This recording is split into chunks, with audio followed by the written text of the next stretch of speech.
ఎలా ఉంటది sir micro cheating ప్రవర్తన విధానము భార్యాభర్తల్లో? ఒక 7 పాయింట్స్ చెప్తాను మీకు నాగరాజు గారు. అంటే అది హస్బెండ్ వైఫ్‌ని చేయొచ్చు చీటింగ్, లేదా వైఫ్ హస్బెండ్‌ని చేయొచ్చు. ఈ 7 పాయింట్స్ నేను మీకు ఏదైతే చెప్తానో ఇవన్నీ కూడా మైక్రో చీటింగ్ కిందకే వస్తాయి. అందులో మొదటిది సీక్రెట్ కమ్యూనికేషన్ అండి. మీరు గనుక తీసుకుంటే గూగుల్ పే, ఫోన్‌పే మనందరం ఓన్లీ డబ్బులు పంపిస్తానికి వాడుకుంటాం అనుకుంటాము. లేదండి. గూగుల్ పే, ఫోన్‌పేలో చాటింగ్ చేస్తున్నారు. That is one type in secret communication. అది కాకుండా Insta, Facebook Messenger, Arattai, Threads, Telegram ఇవన్నిట్లో కూడా వీళ్ళు ఏం చేస్తారంటే చాట్ చేస్తారు.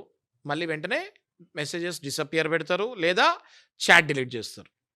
ఇది సీక్రెట్ కమ్యూనికేషన్ కిందకు వస్తుంది. వీళ్ళు ఓన్లీ లేట్ నైట్ టెక్స్ట్‌లో పెట్టుకుంటారు నాగరాజు గారు. డే టైమ్‌లో చాటింగ్ చేయరు. They do only late night.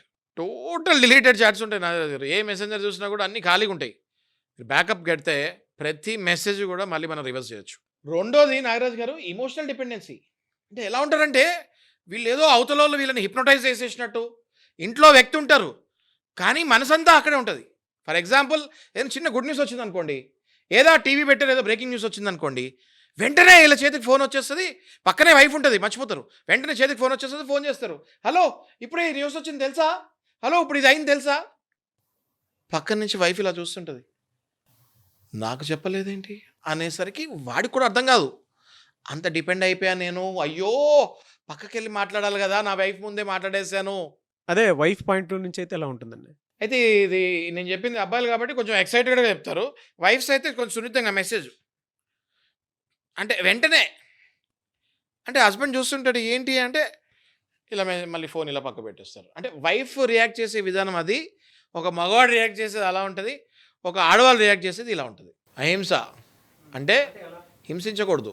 ఎప్పుడైతే మీకు తెలిసిందో వెంటనే మీరు వాళ్ళ మీద అరుస్తాము, కొడతాము, గొడవలు చేస్తాము ఇంట్లో. ఇవన్నీ చేస్తే ఏమవుతుందంటే వాళ్ళు చాలా తెలివైన వాళ్ళు ఉంటారు ఆ టైంలో. వాళ్ళకి కావాల్సిందే అది.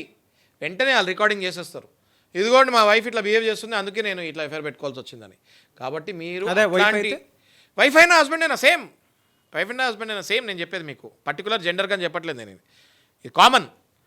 ఎప్పుడైతే మీరు గొడవ పెట్టకుండా, అరవకుండా, జాగ్రత్తగా వాళ్ళ ఎవిడెన్సెస్ సేకరిస్తారో, సైలెంట్గా మీరు ఒక పెద్ద మనిషినో లేక ఒక అడ్వకేట్నో అప్రోచ్ అయ్యి కౌన్సిలింగ్ కార్యక్రమం పెట్టుకొని, మా హస్బెండ్ ఇలా తప్పుదారులు వెళ్ళడానికి కూర్చొని సడన్గా మీరు ఏదో ఇన్విటేషన్లాగా సడన్గా పిలిచి ఇవన్నీ ఆ పెద్ద మనిషి ముందు బయటపెట్టి కౌన్సిలింగ్కి వెళ్తే 99% మళ్ళీ రివర్స్ రిలేషన్ అయ్యే ఛాన్సెస్ ఉంటాయి.